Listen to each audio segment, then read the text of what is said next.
Welcome and thank you all for joining our session. Vanke has been organizing a full range of services around the needs of people living in the city. Our business is very closely linked with cities.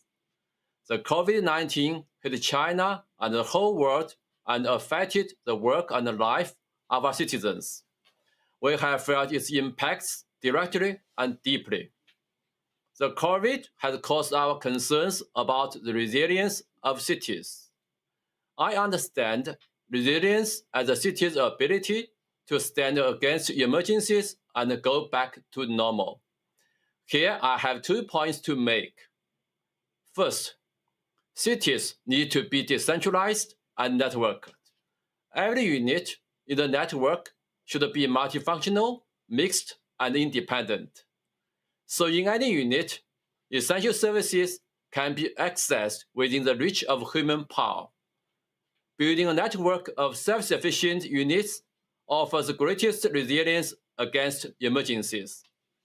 Second, the city's focus should shift from green to wellness.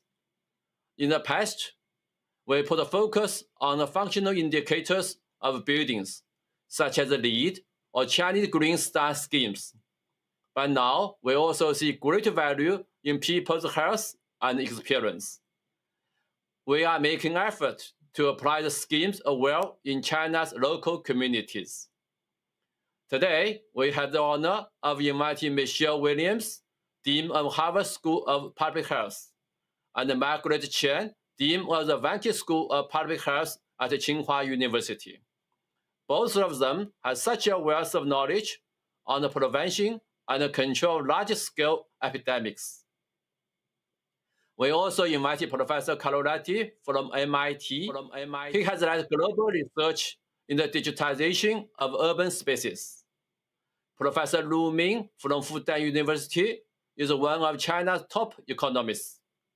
He will share insights into China's urban development in addressing the COVID challenge. Our moderator today is Mr. Zhang Haimen from McKinsey. He is familiar with Vanke's practices in China's urban context. I trust this session can offer us a great deal of inspiration on how to help cities better cope with emergencies and how to ensure the safety and health of our citizens in the future.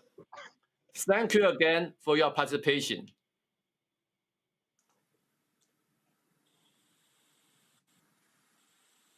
Thank you, Chairman Yu, for the introduction. So, Chairman has introduced the panelists for us, so I'll just dive right in. So the first question I have for our honored this event is around the crisis. So if you think about 2020, the keyword to come to mind be crisis, also hope and opportunity for the future.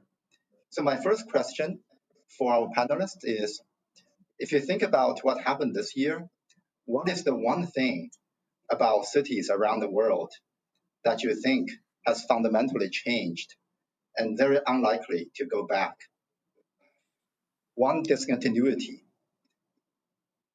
that has happened to our cities and unlikely to come back, to go back. So shall we start with Dr. Chen? Thank you so much. Let me first and foremost say good day to all participants and to the distinguished panelists. You asked an excellent question. What has changed because of COVID-19? Frankly speaking, I think COVID-19 has changed everything. But most important of all, it has changed the way people live. People go to school. People get their education. People's health services. In other words, that is just to name a few. COVID-19 make us rethink. How do we balance the beauties of convenience and efficiency in a city vis-a-vis safety, which is extremely important. So this is a big question for planner. And I was happy to hear from Chairman Yu Liang. He was making the point about decentralization. And he's also making the very important point about the ability of a city to stand emergencies in times of crisis, but at the same time, make a very quick recovery so that life can go back to normal. So that is, to me, a very important question for future planners of cities. And as we are speaking, the world's population, whether we like it or not, will move in big mass, in big numbers to live in cities. And at least 60% that was projected, but as high as 80% of the the population of a country will move to cities. So this is a big question for all of us. Over to you. Thank you, Dr. Chen. Next up, maybe Dean Williams. Yes, it's thank you, and I so appreciate Dean Chan's remarks. I would say another thing that's very important that we've learned about cities is just how deeply interconnected we are. As a health professional, what COVID-19 has done is make public health central to the conversations that we have in all corners of our cities, our states, and our national civic conversations. Healthy cities are important in supporting populations' health, mental and physical health.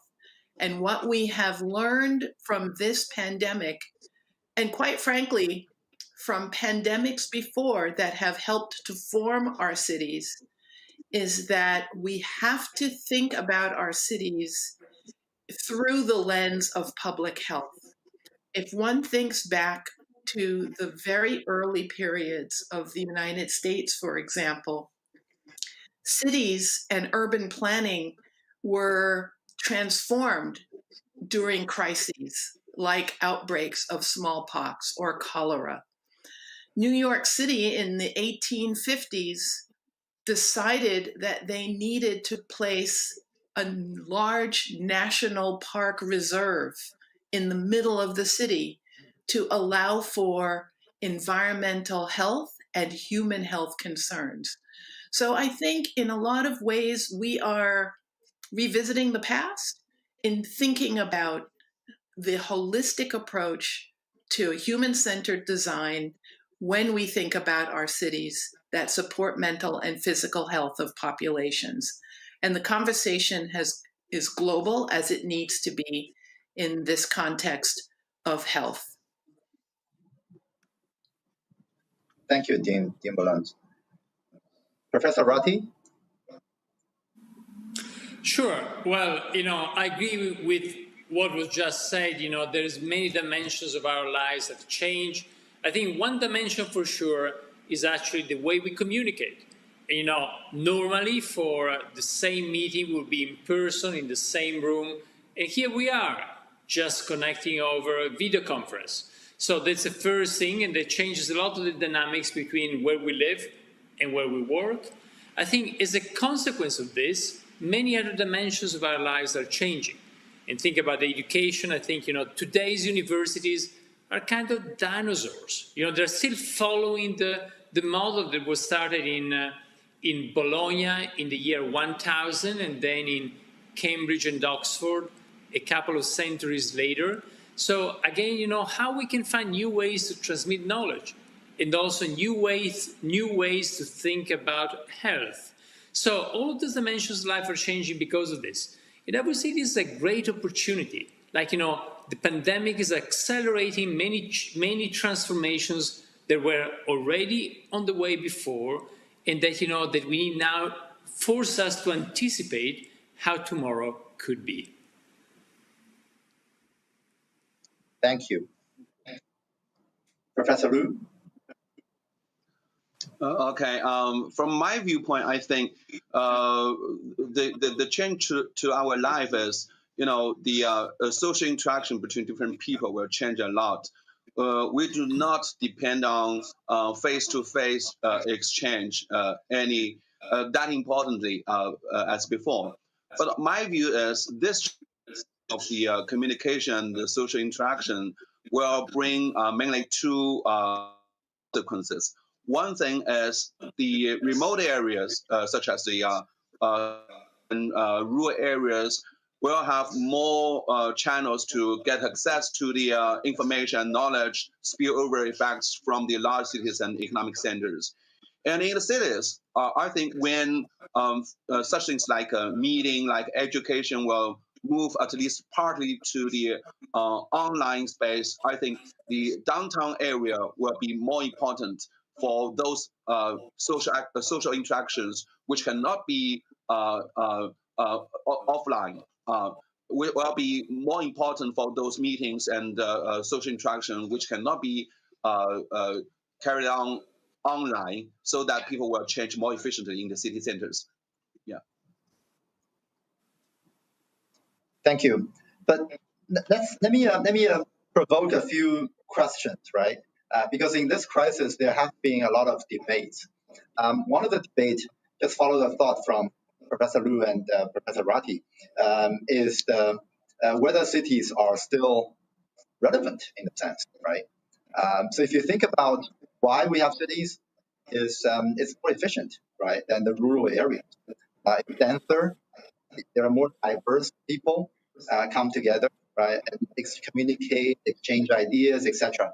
But if you see what's happening, people are working from home, and the transmission of knowledge and information doesn't rely on face-to-face meetings, right?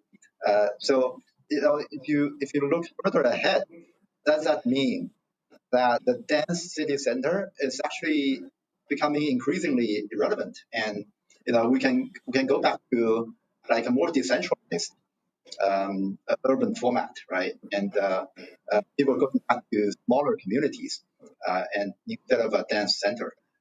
So maybe I'll start with the urban planning experts in this panel to see how you feel about that. So Rati, you want to say something about that? Sure. Well, it's a great point, and you're right. We can do many things remotely today. But at the same time, there's still a lot of value to physical space. Physical space is a space where we meet. Physical space is a space of inevitability, where we meet different people. That doesn't really happen online, but happens in physical space. And so my impression is that, we will still need physical space, even if we will need it in a more flexible way. So again, the fact that we can connect digitally means our lives can be more flexible. We can spend more days in the countryside before going back to the city. But still, the space of the city, public space, the space of the office, I think is important. So I don't believe in a city that's becoming completely decentralized, that's becoming completely virtual. And by the way, we're doing a very exciting project with Vanke at the moment, really thinking about how the house might change. It's something similar to what happened in the 1920s. 1920s, it was after the former pandemic in 1918. In 1920s, was when people started thinking about, what are the really key important features of physical space? Well, I think we have that question. It was relevant 100 years ago. Is very, very important today. That's very interesting. Maybe I'll move to Dr. Chen. You want to say something about that? Yeah, sure.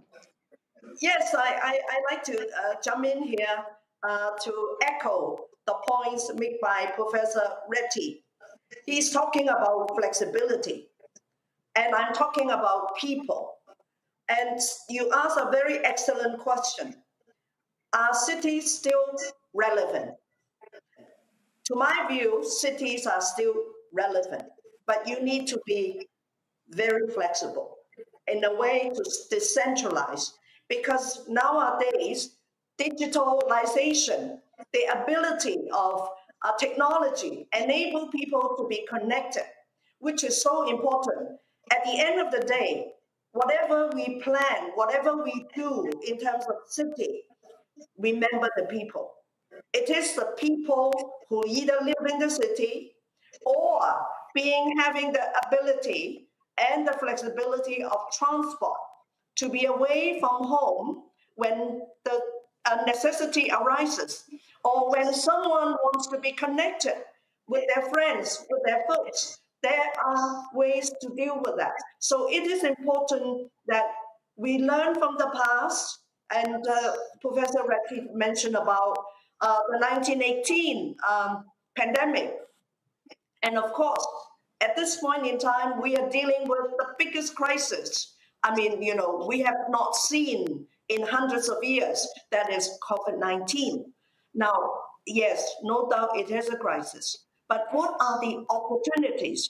How can we fast track all the changes that we need to do to make life much better for the people of this world? But then on that one, there are also a debate in terms of whether life is better, right? Professor Lu, you want to add something before I move on to the next question? Go ahead. That something can be moved to online environment, but still at least two aspects of human activities cannot be moved to online space. At least two things. One thing is, some services industries, including exhibition, including entertainment, concerts, are still very important for human life. So when people's income level will be higher and higher, you will have more demand for this kind of services, which can only be located in very important central spaces of cities to make all the people of the city can be easily go through the city to access these services. And this is because of the economic scale. So that only in the central area of the city, that kind of industry can survive to have a large audience and large space to hold people.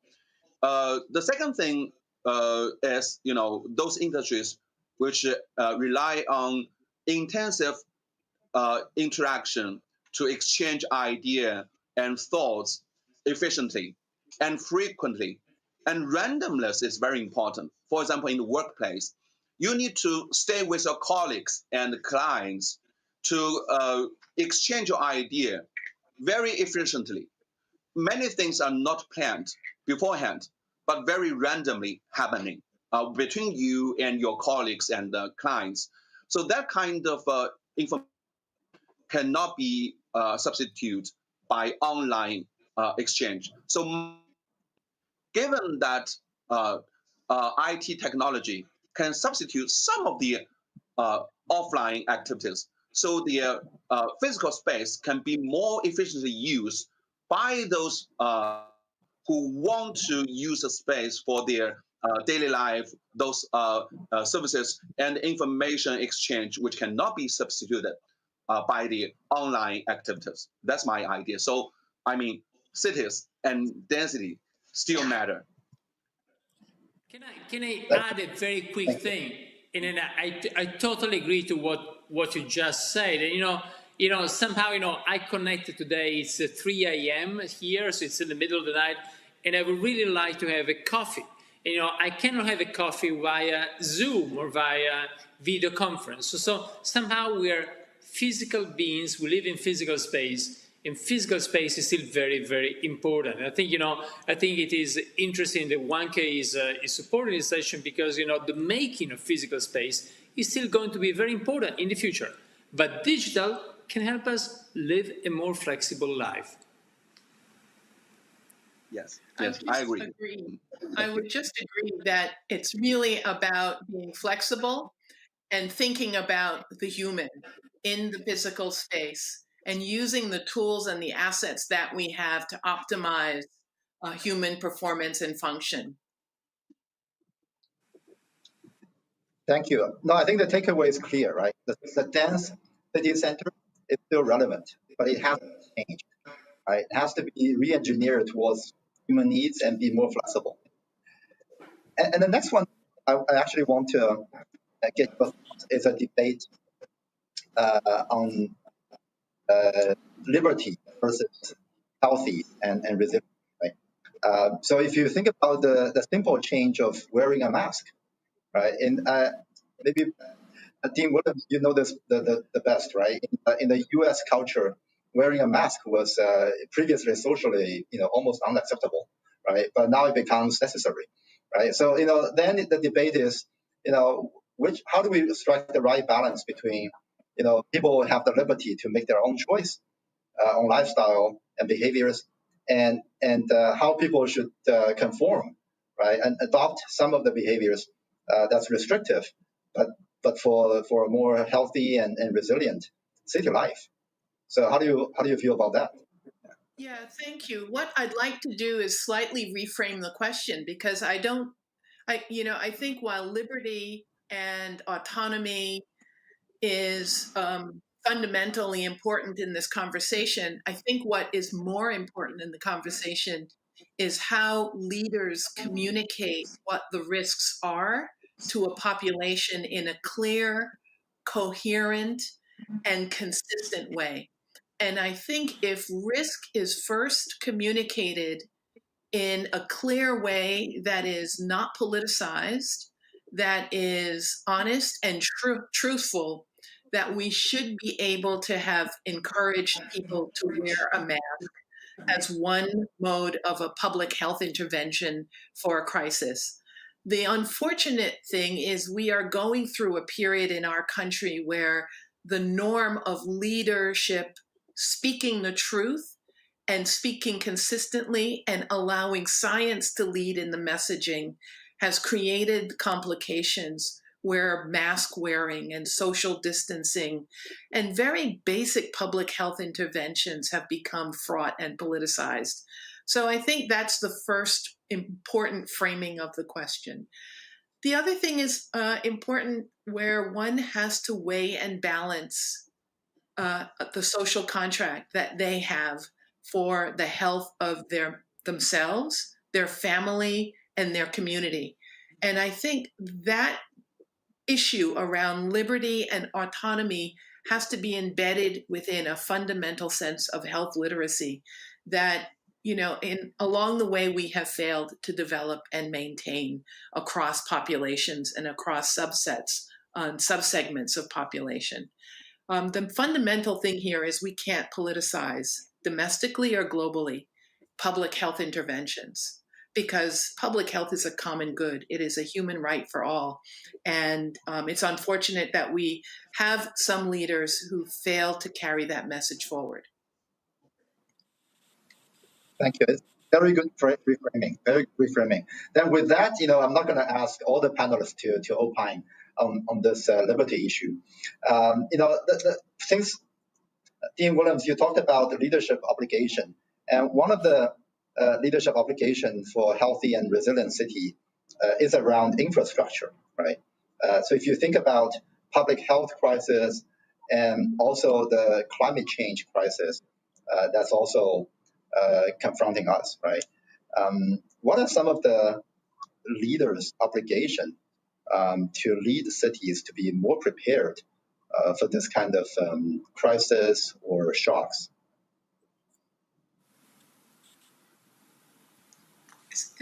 Is that directed to me? Sure, Dr. Chen. We can start with who raised the hand first. Yes. I fully agree with the comments made by Dean Williams. It is the social contract between the government and the people. As a government who is responsible for providing, and you mentioned the infrastructure in a city that is relevant, how do we define relevant? And of course, government alone cannot make all the decisions. We must involve all the stakeholders, which would include the people, first and foremost, the civil societies, the industries, the business, and the experts who should come together and define what is relevant infrastructure. for the community or for the city. Now, of course, this kind of consultation is happening in China through its system, contrary to most people think. China actually has a very good system of consultation with the grassroots people, with different people in different political parties. Now, I'm not politicizing this issue. That is exactly the point. Leaders of the countries, be it in whatever fraction, you should take advantage of the mechanism provided to articulate what is important. At the end of the day, government has to make policy decision that is important for the majority with the public health in mind. Why do I say that? In WHO, when I was the Director General, and of course, along with other countries, we advocate health in all policy. By that we mean all minister, even ministers' responsibility for environment, for transport, for education, need to wear the lens of health when they have a policy to be launched. So putting health, public health in the center of the issue is important. But of course, at the end of the day, the government need to make tough decisions and balancing the resources available, balancing what the people want and what they can afford in a longer term. Because if we only look at the current situation, that's not good enough. We need to think of long term. When I was working in Hong Kong, I mean, let's go back to the responsibility of leaders. How do you balance the interests of the community? The interests of the community during SARS time when I was working in Hong Kong, and I take the very difficult issue to the human rights lawyer and say that I'm running out of space in the hospitals to quarantine people. I need to quarantine them at home so that I'm balancing the interests of the bigger community vis-a-vis a group of people whose movement would be limited for a certain period of time. And I managed to communicate that clearly with the human rights lawyer. And we were supported strongly by the action the government is taking. So it is important that, the point about communication was made by Professor Reddy, Professor Liu, and also Professor Williams. And that, to me, is the responsibility of the government to tell the story like it is. Over. Thank you. Thank you. Now, I think we're moving faster, right? So the next question in my mind is really about money, right? So we always say follow the money. But in the topic of public health, resilience, etc., there is not always a bankable investment case, right? So if you think about some of the infrastructure that the government need to put in place for public health, and also to be prepared for climate crisis, how do you justify those investments, particularly in the current context of many of the municipal governments are going broke, right? Hit by a double whammy of different crises. So maybe start with Professor Lu Ming. So what's your view on sort of where does the money come from, and how do we allocate municipal and public resource effectively to be prepared on the health and the resilience topic? I think the question is not whether the government has or has not money. The question is really about how to use their money more efficiently and more for those long-run objectives. Human health and the resilience of the city is very important. If the public is aware of the importance of the resilience and the public health issue, the government should be persuaded to use their money more for those long-term issues. And the second thing is, even if they don't have money, they can use the financial market to to get money from the public to support their activities, such as they can issue their bond. The third thing I want to suggest is maybe they can also use technology, as IT technology, digitalization of the policy tools to get more information more efficiently, rather than just using people to do those things. In China, now during the pandemic, we're using digitalization more efficiently. The local governments are using their IT technology to gather information to trace your trip. So that is very cheap, actually. I mean, the marginal cost for these things is very low. So I think efficiency is also very important. Excellent. Yeah, Excellent. maybe I just want to add. I think that's a very, very interesting point. And the point is that somehow, if I can add to what was just mentioned, is that some of the solutions for tomorrow could come with less asphalt, less concrete, less physical infrastructure, and more silicon. I mean, digital infrastructure. Yes, digital can help us to use better what we already have. And then the marginal cost is lower, and that's something that can be afforded by many cities around the world. Yeah, Excellent. I agree. So from the public health angle, Dean Williams, what's your view? Is there a tension between sort of where the money should be allocated? Yeah, there's a lot of tension, and there really shouldn't be, because I think we've all learned because of COVID just how important it is to invest in public health, to invest in the workforce, the human capital, to invest in a global health security agenda where we have a preparedness and response plan, and we have institutions, public health institutions that are well staffed, that have the appropriate tools, and have the appropriate plans in place to respond to man-made and natural disasters in ways that don't bring our economy to a standstill.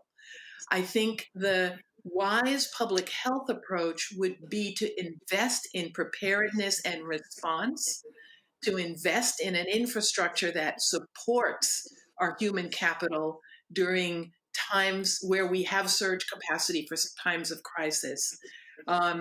We in public health have been underfunded and undersupported until we have a crisis like this. Then people realize just how central public health is to our global economy, our national security.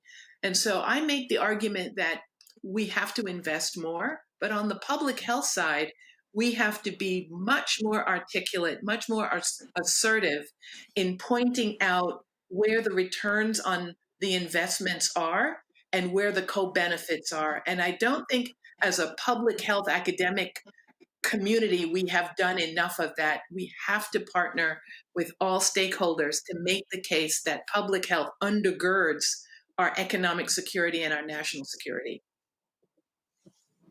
Thank you. Dr. Chen, do you agree with that? I mean, I struggle with it, right? So if you as a mayor, you have a proposal to invest in the development project where there is a clear investment case, right? And then you have another proposal to build some public health infrastructure. So how do you choose? How do you make the case that investing in public health or climate crisis preparedness, for that matter, right, is the right investment to make?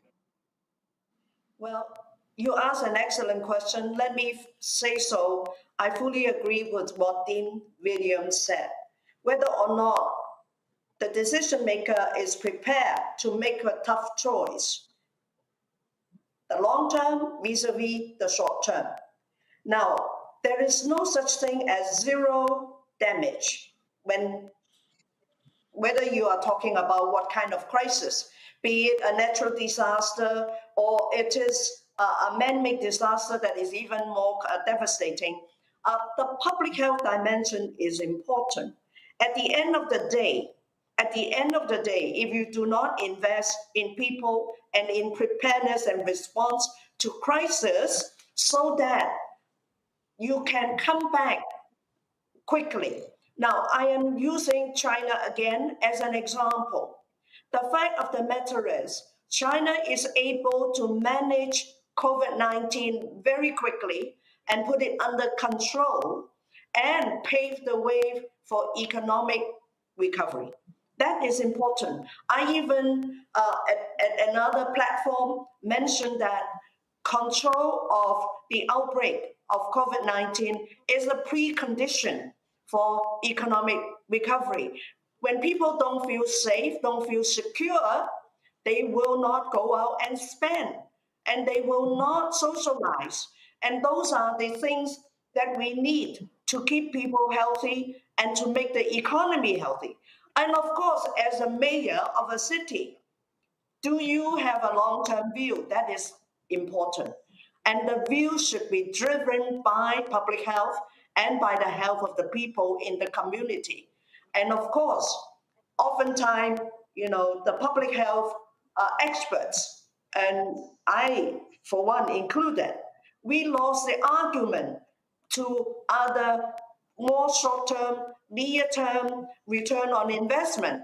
So the long term and the short term interests of the community need to be balanced by the political leaders, which holds the key to making the right decision in fulfilling its contract to the people of the countries. Over. Excellent. Excellent. I love that. So, with that, maybe let me dig a bit deeper into another issue, right? The inequality, right, or the underprivileged population of the cities, right? So, as we all know, this crisis also aggravates the divide between the haves and the have-nots, and all crises, have that tendency. Right?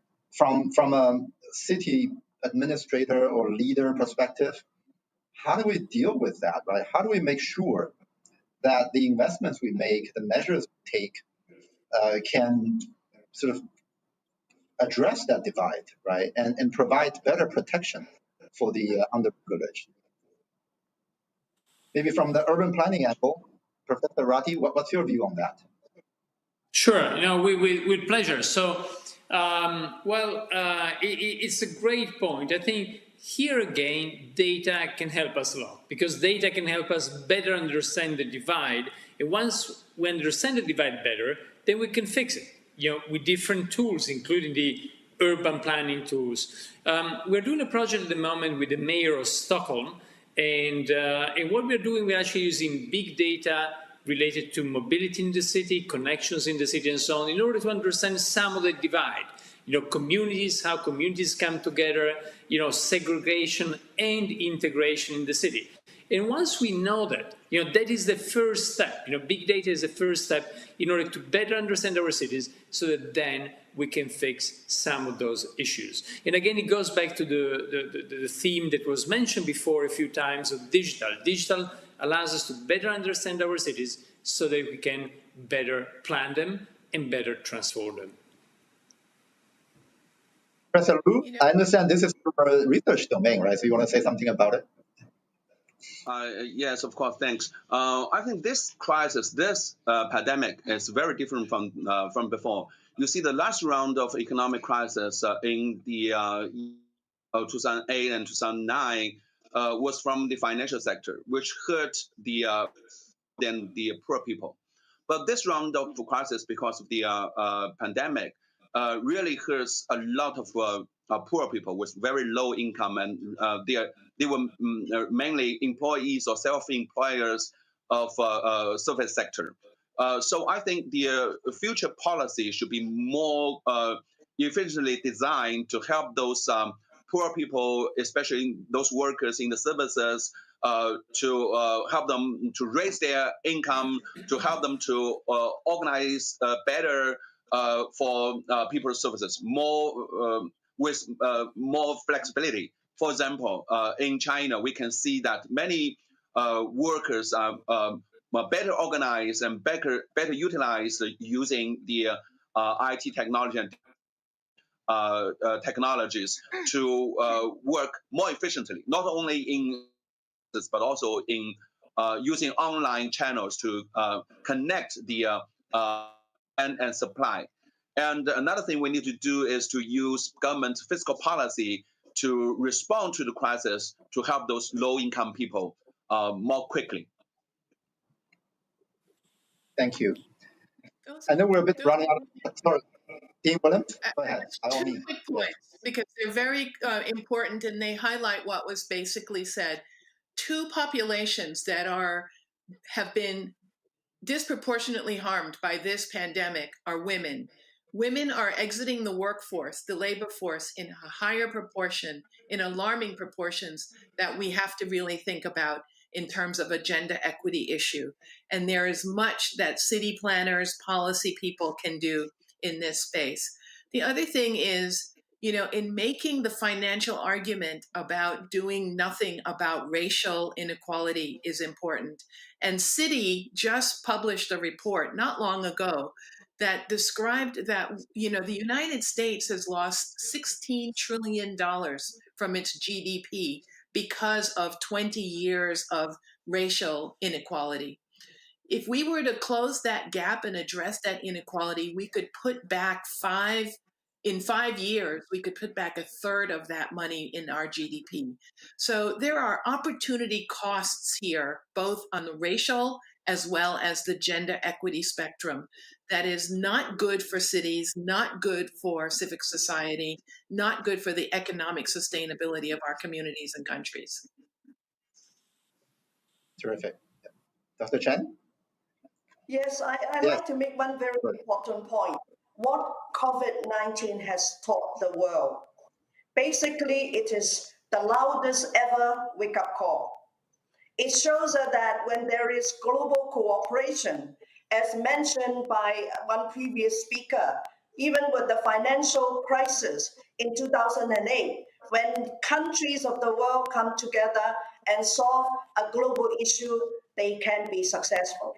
COVID-19 reminds us that the world's leaders forget about the importance of solidarity and forget about the importance of global cooperation.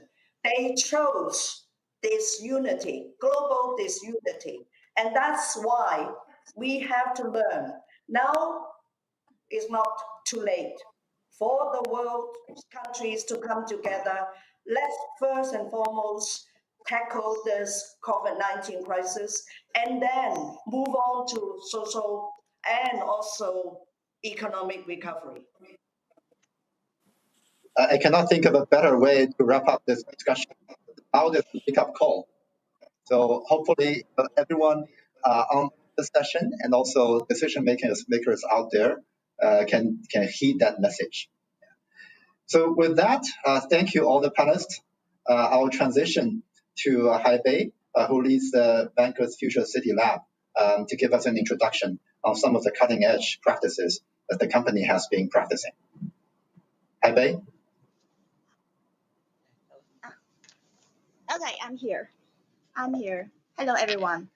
Thank you very much for the great points of view of our panelists, such as long-term benefits, people's needs, and resilient cities, which really echo what we think and what we do. About health, we're talking about ourselves first. Actually, since we started to organize a national program every year, which is called Run for Fun. So far, more than 460 runs have been held in 60 major cities around the world, with over 1 million participants from local communities. Caring for health is really rooted in our corporate DNA. It's not what we do, but who we are. It drives us to try our best to offer healthy lifestyle every day. You can see that healthy cities means higher demand for urban development, and healthy lifestyles now really have a whole new meaning. We explore the theme from these three categories, like products, space, and cities. To begin with, to talk about our R&D system, which means comprehensive health environment system. We started with very basic elements such as air, light, and water. However, it is designed based on well standard, and we specified the indicators and extended the definitions of those health scenarios to make them more applicable in China. We also created some new modules beyond the well standard, which are access, which means to pay more attention not only on buildings but also public space. And we also make the smart tech to empower buildings and environment, and also the service, like to focus not only on hardware but also operations. We settle innovation part because we want to try to think something else beyond normal. And you can see in the photo in the middle of that is a running track, which one part of our dozens of products. The example is that because we try a lot of things, like the testing of dozens of materials, we developed a variety of healthy running trail products. For example, the colorful asphalt running trail, which is very durable, and the recyclable running trail made of waste tires. It's really extremely friendly to the environment. By the way, I really thank you for Professor Calorati. We have co-worked for 2 years to research on our healthy products, and it's really very anticipated. Furthermore, we have used our products just to create health space. This photo shows Shanghai megacity, which is the biggest shopping mall opened 3 months ago. Go to the next slide, please. Okay, the left picture shows we took a healthy running track on the rooftop garden where people can run with a view of sunrise. And the right picture is just a 600 square meter indoor garden. It is an interactive tropical rainforest. These creative scenarios enable people to have a very different view of the shopping mall, and it soon became an attraction point, not only just for tourists, but also citizens and residents around neighborhood. Last but not least, we are not only focusing on the present, we are also planning for the future. In our opinion, with Health City, fundamentally, it should be achieving physical and social health. In our point of view, a healthy city should be supported by a series of system solutions. Like the picture shows, we would like to create green ecosystem to benefit mental health and to design smart infrastructure for physical health and to create interactive space to improve social health. Next, okay. Like the picture shows, we are going to create skyrise greenery, vertical farm, and underground courtyard, and so on to build a vertical greenery, a green city.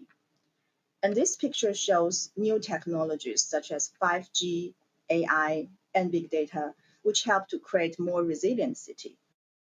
Let's mention that just we need them to strengthen the physical infrastructure to make them and to guarantee the stability of city operation and to provide the healthy environment.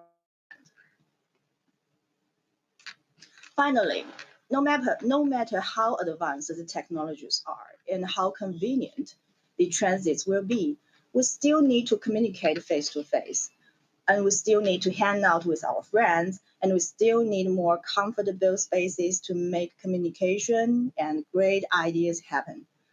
Diverse, dynamic, and interactive space would definitely improve our social health. In fact, there is no absolute definition for a healthy city. Pursuing healthy city is a long-term mission. However, we believe that our efforts can make cities healthier, more pleasant to stay, lovable, and livable.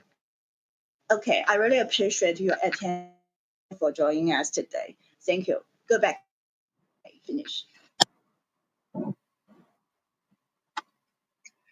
Thank you, Habe. With that, I would like to wrap up our discussion today. Thanks to our distinguished panelists. Thank you, Vanke Group, for organizing this panel. I took away a lot from the discussion. we agree that cities will continue to play a central life in the populations around the world. But we are seeing some fundamental change. We need to fundamentally change the way we allocate resource between the short term and the long term. We need to rebalance between wealth creation and efficiency of cities versus health and resilience. And we need to use technology a lot better to cope for the future. So thank you everyone for listening, and thanks for our host to making this happen. Thank you. Have a good day or good evening.